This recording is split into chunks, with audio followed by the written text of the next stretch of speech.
welcome to another episode of the CPG Guys podcast. Our hosts, Sri Rajgopalan, Peter V.S. Bond, and Brian Gildenberg, explore how brands and retailers engage consumers in an increasingly digitally driven world. And now, here are the CPG Guys.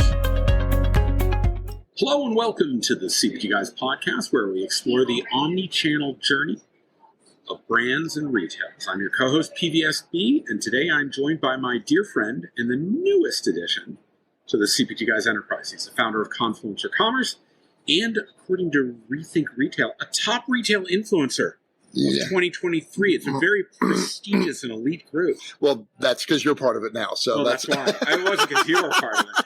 But of course, I'm talking about my friend Brian Gildenberg. Brian, how you doing today? I'm doing great, Peter. It has been a pleasure hoofing it around NRF with you over the last few days and hours here. So I know we're here at the National Retail Federation big show. Yes, in New York City. It's on the west side of Manhattan.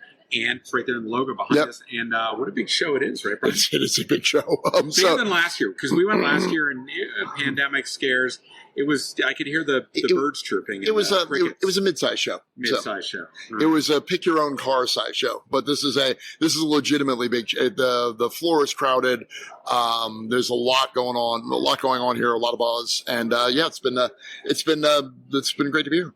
Well, before we get to our very special guests, I want to remind our audience to visit cpgguys.com, where you can find links to our podcast on the major podcast platforms. And if you're not already doing so, right, please follow us on LinkedIn, where we publish new content. How many days a week, Brian? We publish it every day, don't we? That's 7, or is the Beatles? If it were the Beatles, it would be 8 days a week. It would be 8 days a week. Yes, so and that includes the weekends, which is really great. Yes. And we're also very proud to be sponsors of Next Up, formerly Network of Executive Women, whose mission it is to advance all women in business and to promote gender equality in the workplace. Of course, the digital liner notes of this episode contain hyperlinks to our site, our LinkedIn page, and of course our landing page on Next Up's site. So Brian, let's get to the main event, shall we?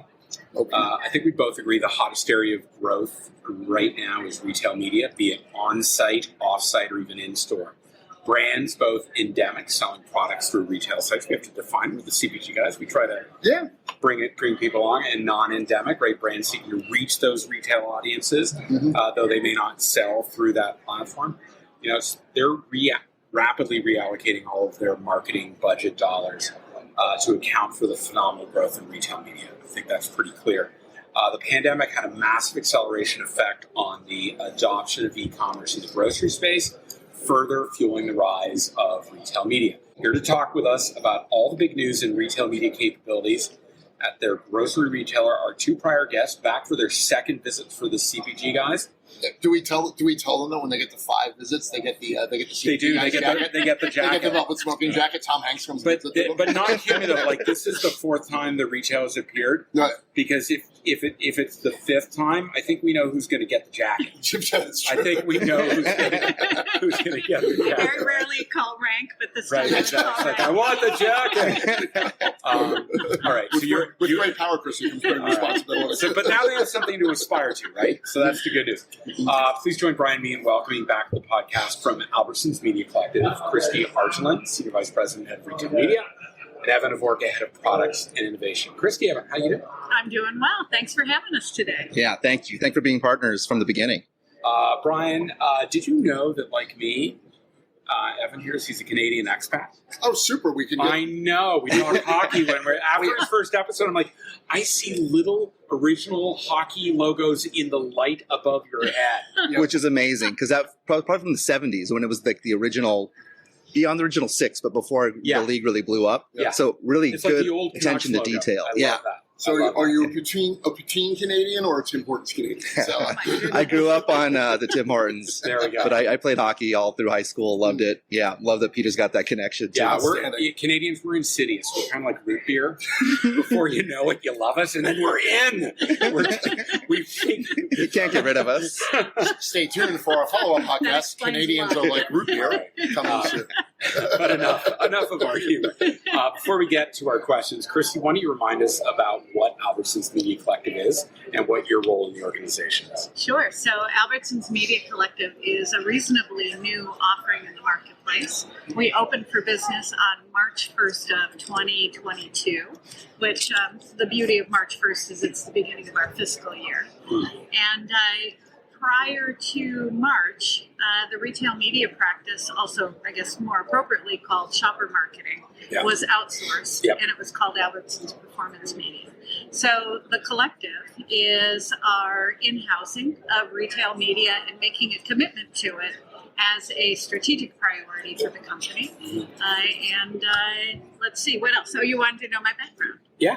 So I am the Senior Vice President of Retail Media at Albertsons. I oversee the business. I've got Evan here who is... You get first dibs on all the varsity jackets. I get all first dibs on all the varsity jackets. Evan is part of my leadership team. Right. And prior to being here, the other place where I did retail media was at Target, building Roundel. Okay, very good. Outstanding, Evan. And apart from what I assume is team penalty killer, what's your role? I do play enforcer, especially at events like this. I like it. Kristi's got some popularity. Yeah, the Marty McSorley of Albertsons Media Collective. My elbow is still, I can get some oomph behind it. I like it. Outside of that, when I'm not playing security guard, I do build a product with Kristi and our team, and so. We have an in-house strategy. So my role is really how do we want to bring ad tech and partnerships and in-house staff to bring the newest retail media network to life. And so that's my vision. That's terrific. Well, thank you. And to our audience, please refer back to the digital liner notes of this podcast episode. You'll find links to Kristi and Evan's LinkedIn profiles, Albertsons Media Collective's LinkedIn page, and of course their open website where you can learn more about it.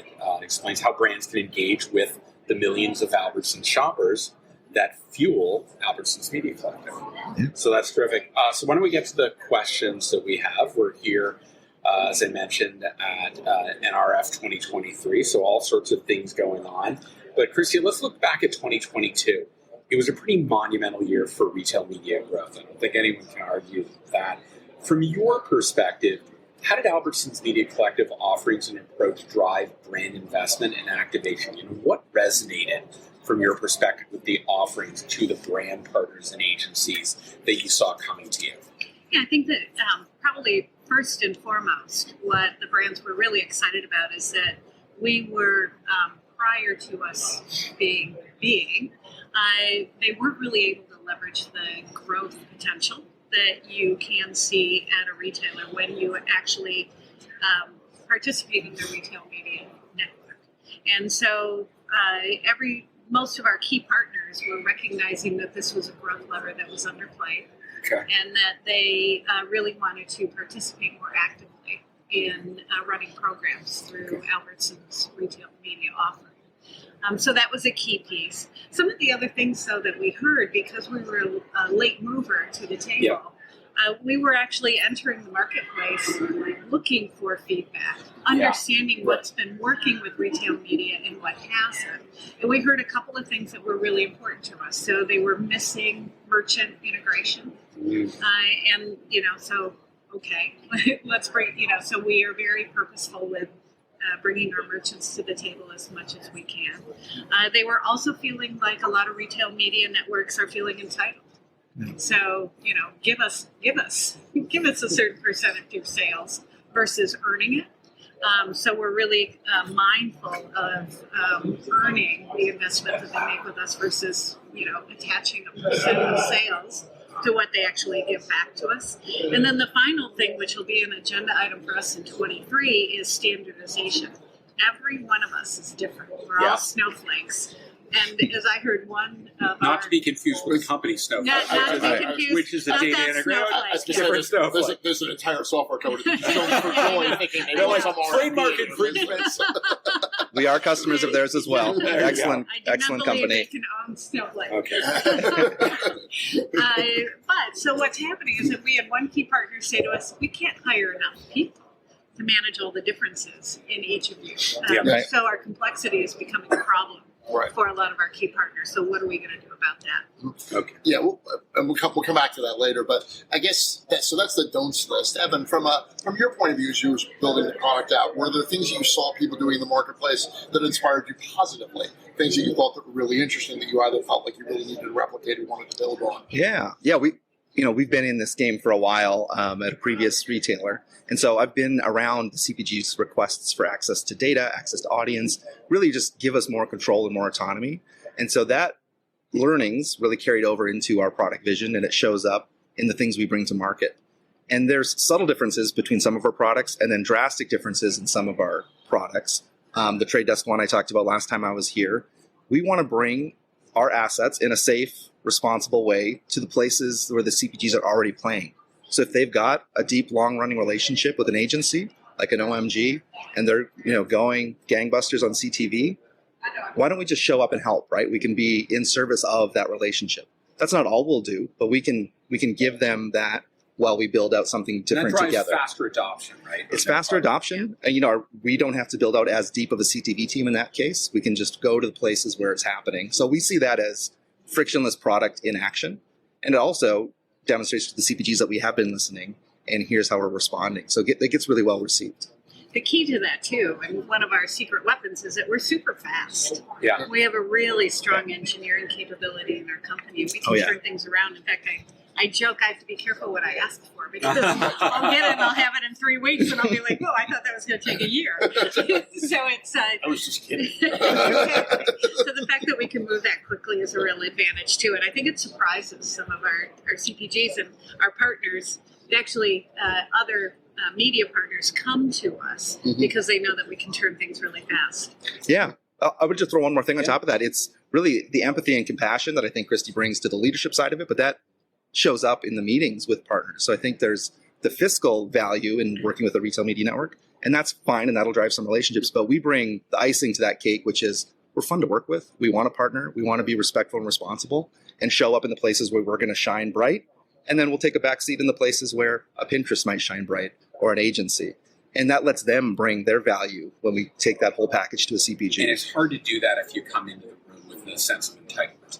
Yes. That right there sets the tone, and nothing you're going to do is going to change that. Yes. Without changing the fundamental entitlement issue. So Albertsons Media Collective has recently announced a number of strategic partnerships we think designed to enhance your platform's capabilities. Let's start with your new partnership you mentioned earlier, Omnicom Media Group and the Trade Desk. What does this entail, and why should brands be excited about this partnership? Yeah. So this one is a perfect example of frictionless in action. We wanted to work with our leader in a channel where we didn't have dominance yet. CTV is an area where we think we have value, but we don't deliver the whole package. And I'm not sure an RMN has to. So introduce Omnicom. They're great in that space. They've already got the conversations with inventory providers, with hands-on keyboard executors, and even creative, right? Those are big, tough problems that we could try to solve in-house and mark it up and add a lot of lead time. But we decided to partner. So they're looking for what we're good at, audience measurement, the closed loop incremental ROAS for CTV, right? Who would have thunk?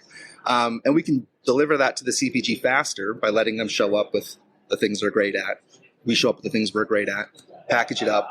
So now that's how we're going to approach CTV. We may not do that with every channel, but it starts there, and it starts with OMG.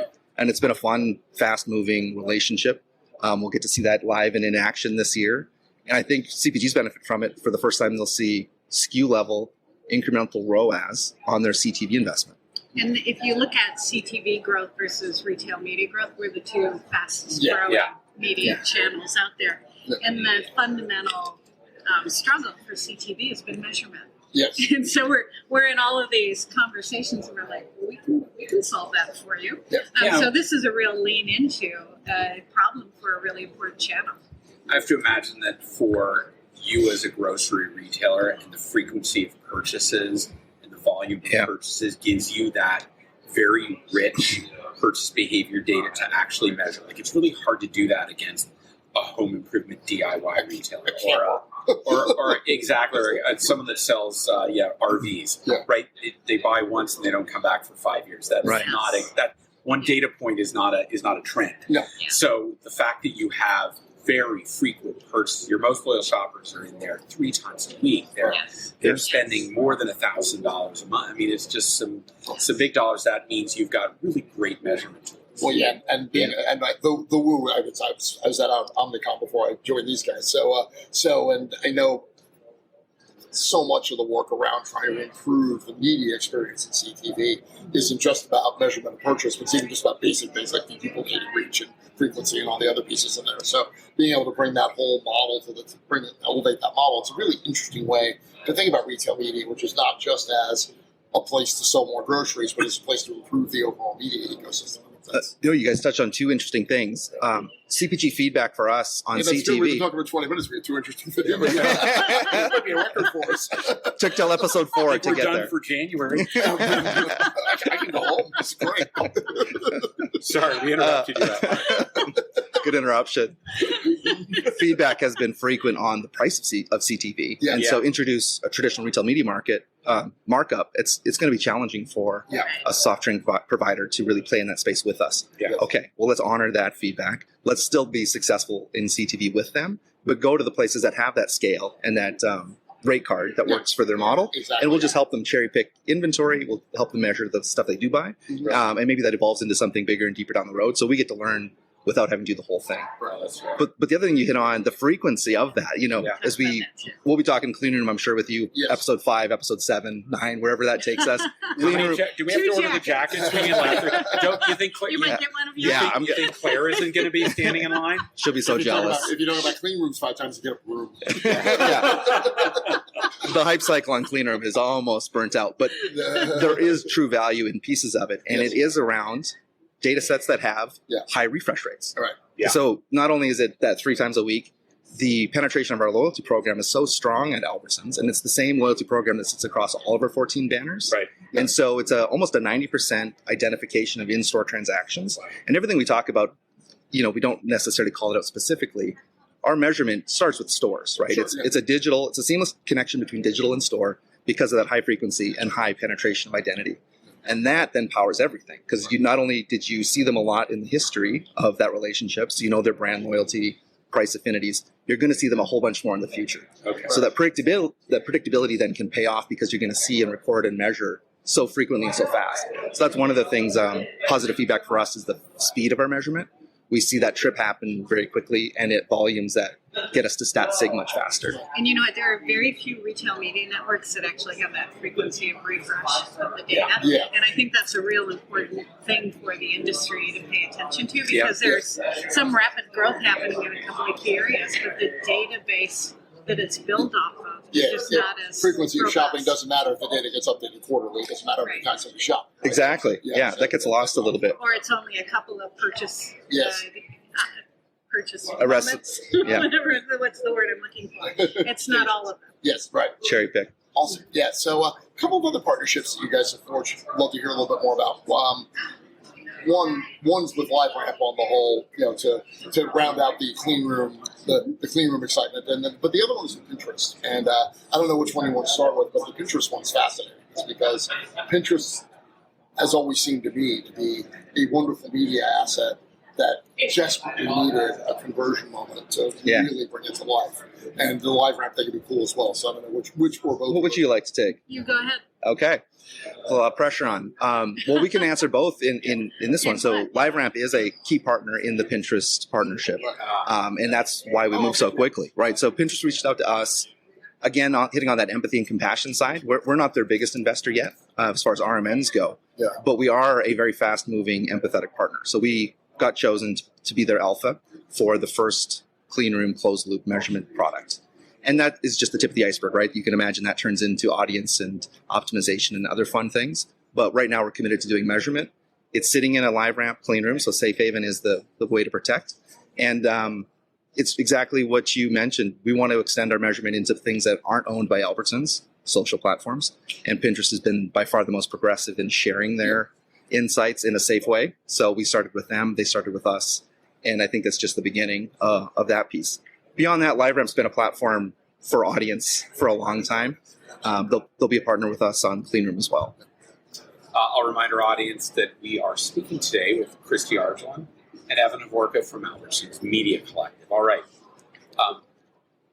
It really only matters if the brands are finding value and you are able to build win-win scenarios. So I would love to hear from you. Are there any best-in-class collaborations with brands? Either you can name them or you can talk about the elements of the campaign that you want to highlight, and what do you think made these partnerships so successful? Yeah, do you want to start with the specific partnerships, and then, because we've talked about what makes for a successful partnership. Yeah. So maybe you can give the example first, and I can summarize it. Yeah. I don't think we're sharing anything unknown. Pepsi's a big investor in the Super Bowl.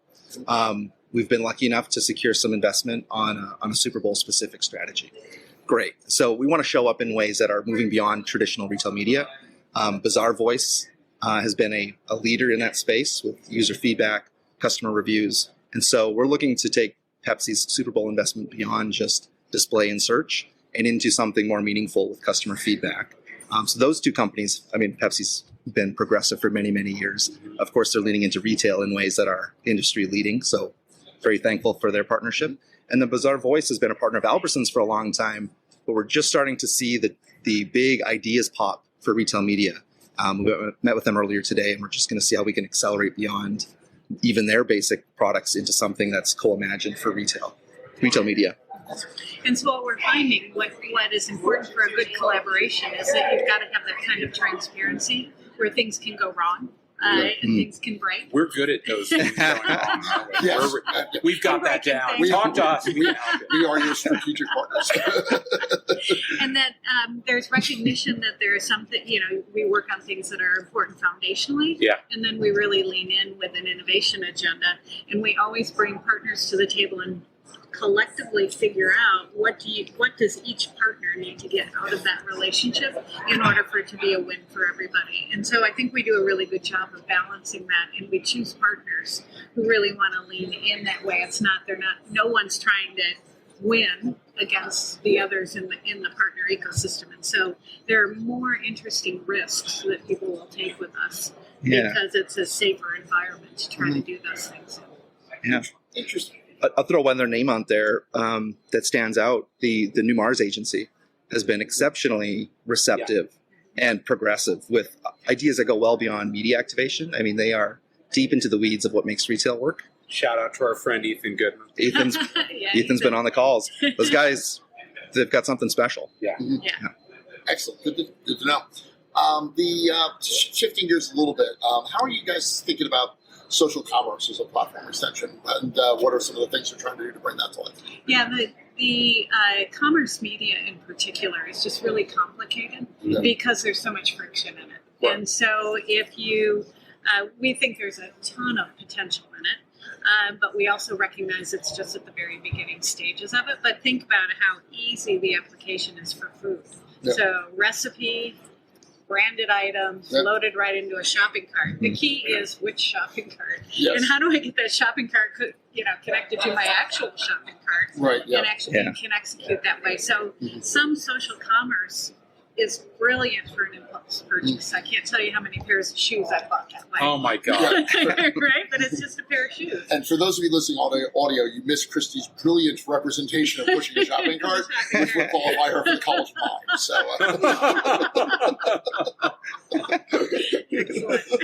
they're saying, they're thinking to themselves, why did we agree to do this? Elena, how could you let us get on this podcast again?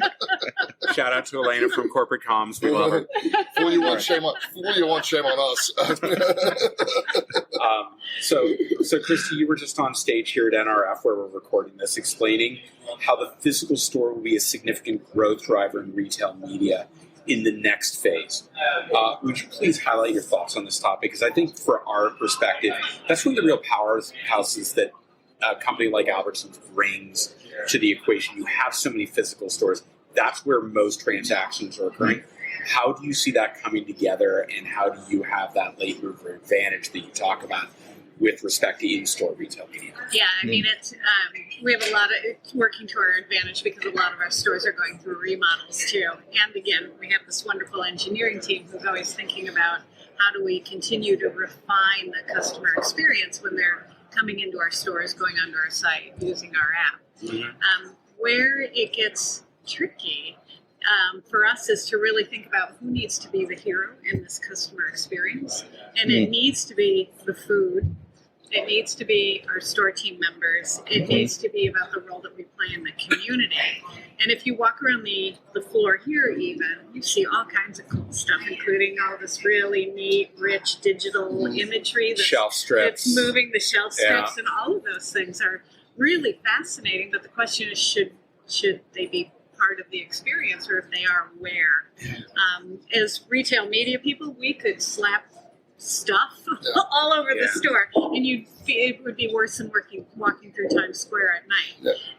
And so trying to understand how to continue to maintain the human connection that's so important in the role that we play in a community, and bringing technology into the experience so that we're actually enhancing the experience that you have as a customer is where we have the yin and yang. I think to expand on that, the real challenge, right, is that consumers are omni-channel Oh my gosh, today. yes. And when they're shopping online or they're browsing online, their access to content that helps them make decisions about what they're going to do next is endless. And the question is, how do you bring an element of that in store without overwhelming them? Your point is sometimes it's too much. Sometimes it creates friction if you do that rather than removing friction. So I've got to imagine that bringing that element to think about like user-generated content that helps you make decisions. If I'm buying an item, I used to use UGC. If I think back 5 years, I might use it on something that was $15 or $20 in the store.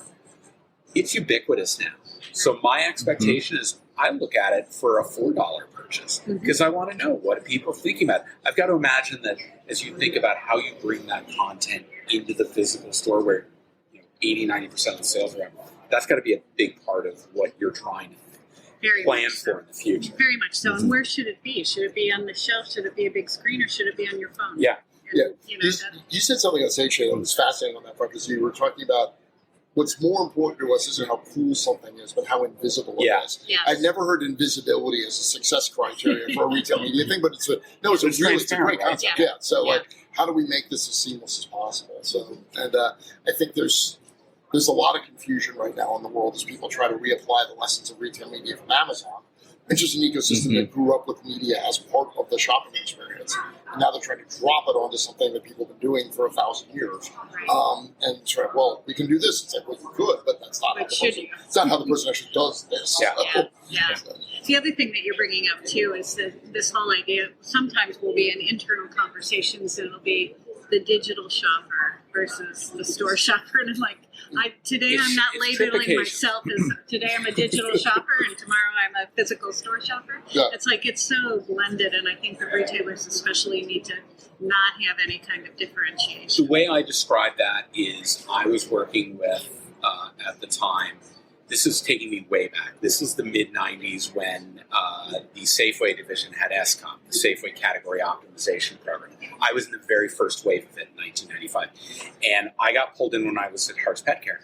And Jim Whitcomb, who was the GM of HBC at Safeway at the time, said to me, I said, why are you here? You've got Purina. And he goes, Peter, people don't walk down the aisle saying, today I'm going to be buying dog food for my dog, and tomorrow I'm going to buy dog supplies. I have a dog. My dog has a need, right? And I see omnichannel as very much that way. I have a need. How I will solve it will be dependent upon what are the pressures I have today. Yes. So sometimes I'll buy it online. Sometimes I'll do curbside. Sometimes I will walk into the physical store. Sometimes I'll combine it. I'll order my curbside.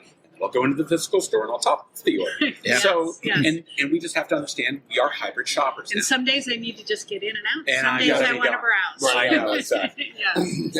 And as we get close to wrapping up here, Evan, love to hear from you just some predictions of where you think the retail media industry is going to focus in the next couple of years, and what you at Albertsons Media Collective are trying to do to expand your reputation and to build on that last mover advantage, to continue to have an advantage when you're no longer the last mover. So. Yeah, exactly. We do talk about what is the evolution of last mover advantage, right? It doesn't go away, but it should get smarter and more educated. Right. And we are applying those learnings in some of our future-looking work. This is going to come to light in 23, but one of them is standardization. So we see pain points emerging for CPGs at an alarming rate, right? That now they have 15 options to go work with RMNs, and they've got different touch points, different KPIs, different attribution windows.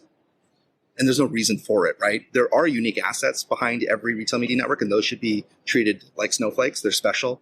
But the way that they manifest into a media play can be standardized, right? And that makes it easier for the RMN, makes it easier for a partner like a LiveRamp or Pinterest to play and move fast. Now they can use the same libraries for every clean room. And then the CPGs don't have to think of RMNs as this big, ugly beast, right? So I think retail media needs to get smarter and work together and think of ourselves as an industry, not a bunch of silos fighting for share. At some point, that measure it right. No, we measure it. Yeah. Exactly. And the right way to measure it is the way the CPG wants to measure it. Exactly. So give the keys the over. customer is always right. Yeah. Yes. That doesn't change what you charge. It's just we'll adopt that library. If an industry can say this is our standard KPI definition, great. No skin off our back. In fact, less work for our engineers and product teams. Fantastic. We'll go build something else, something more special. So I think that is how we show up with empathy and leadership in retail. So we're going to be driving some standardization conversations in 23. But the other two answers I would say is we'll continue to push a traditional definition of RMN. You can maybe consider it RMN 2.0, where you're getting deeper into the media channels, more upper funnel, national dollars, linear TV planning tools, CTV planning and measurement in real time. That's, I think, a natural extension of where people think RMN should go. So we'll do that, and we're good at that. That's kind of my job. So that'll happen. But we want to go the other direction and turn ourselves inward and look at the rest of Albertsons and think like, what's going on with inventory, but not inventory at site where we can turn off an ad? What about in store? What about the distribution center? What about the suppliers before that? And how the chain. All the way up the chain, but then even store planograms or weekly ad. Yeah. How do all of that get manifest into a digital asset base that can be turned into, I don't know if you wouldn't call them media plans, you'd call them media merchant total CPG relationship plans. Joint business And make planning. all of those what it levers is. malleable, right? And so now a CPG can launch a new product with us in the Midwest to that demographic group while they're hitting national numbers with a TV play. And so we want to be kind of that seamless, frictionless partner on all aspects of our relationship, not just retail media. Yeah, I described this to a client the other day as moving from joint business planning to planning a joint business. So you're actually running a I like business that. together. Oh, that's great. We So, might have to adopt that one. feel free. So. We trademarked it. You'll have to. Okay, we'll pay. We'll get it printed on Kristi's jacket. So. Team jacket. I think we'll have to share. I know. Yeah, sure. Yes, Claire will get you a jacket too. There is no jacket in team. All right, with that, let me remind our audience to visit cpgguys.com to find our podcast. We're on 40 plus platforms. I don't know a platform we're not on. You can tell Alexa, hey, follow the CPG, play the CPG guys. I just set off like 35,000 Alexas around the country. People yell at me when I do that. They actually, you just set off my machine. You're welcome. People named Alexa. I know that too. Leave us a rating and review and sign up for our forthcoming industry newsletter, which my colleague, Mr. Gildenberg, is going to be spearheading. Yes, spearheading and curating. He's also we're announcing very shortly, he'll have more details. We're going to launch another podcast platform called CPG Guys Fast Forward. It will be hosted by Mr. Gildenberg, and it will be focused on the tech stack aspect of the business. So much more like digging. So, Evan, you're probably going to, that's how you're going to get your creds up. Okay. And you don't have to start from scratch like it's a different podcast and you get that jacket. These two episodes cumulative. count. It's like a loyalty program. They do count. I love Just to be that. clear, the CPG Guys Fast Forward is a title, not the recommendation for how to listen to it. The CPG Guys skip this episode. Kristi Evan, thanks for taking time out of NRF to meet with us today. We love chatting with you. Yeah. You're always welcome back on the CPG Guys. It's a pleasure. Thank you very much. Great to see you. Brian, what'd you think? Well, that was fun. So, I laughed. I cried 4 stars. It moved. I think there's a few there's a million important points in here, but if there are like 3 or 4, I think the entire approach around partnership, around acknowledging that there's things that transparency, things that we're going to try that aren't going to work. And it's the hardest thing in the world for big companies to do. So put something new in a plan that may not work. And because nobody likes to do that. As much as we all quote unquote celebrate failure, nobody does. So it's just completely untrue. But I think the openness and the collaborativeness I think is important. I love the idea that people talk all the time about retail media being part of the media ecosystem now, but the way you talked about it's the the way it's going to engage with, you're going to engage with Pinterest and LiveRamp, the way you're engaging with CTV is that you're actually making the retail media ecosystem better with the retail media assets. So it's not just about making Albertsons Media Collective better, it's about making the media ecosystem in totality better. As I called it out earlier, but I love the balance that you're thinking about from a user experience point of view versus the intrusiveness of all the money you could make selling ads. So, all the money, yeah, all the things. You could sell ads everywhere, but you're really thinking about what that core experience is. I think it's just so important. And I think the last piece is just the fundamental importance of the store to the Albertsons Media Collective story, and how important the store and the merchants run the store to the overall story. Good summary of everything. I like that. That's why we came around. And it is. If you think of the talk track that's been going on about retail media right now, it's a profit generator for retailers. Yeah, it's all. And so you'll lose what does it mean for everybody else? Yeah, look at all the margin. It's like easy tiger. Don't tell retailers they can make margin, right? CPGs are like, oh, isn't that nice for you? Right. Fair enough. What about us? Well, Brian, thank you for that summary, and thanks for joining me in this conversation today. Glad we got to do this here on site at NRF. It's outstanding. Yeah. So, and Kristi, thank you so much for your time. It's absolutely outstanding. So, absolutely, our pleasure. All right, to our audience, thanks for joining us. We look forward to speaking with you on the next episode of the CPG Guys podcast. Goodbye.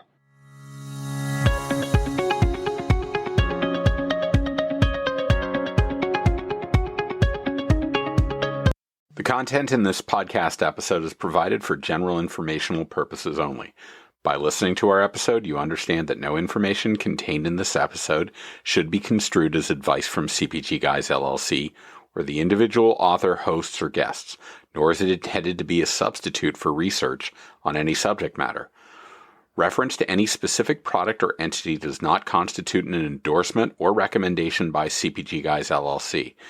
The views expressed by guests are their own, and their appearance on the program does not imply an endorsement of them or any entity they represent. The views expressed by CPG Guys LLC do not represent the views of their employers or the entity they represent. CPG Guys LLC expressly disclaims any and all liability or responsibility for any direct, indirect, incidental, special, consequential, or other damages arising out of any individual's use of, reference to, or inability to use this podcast or the information we present in this podcast.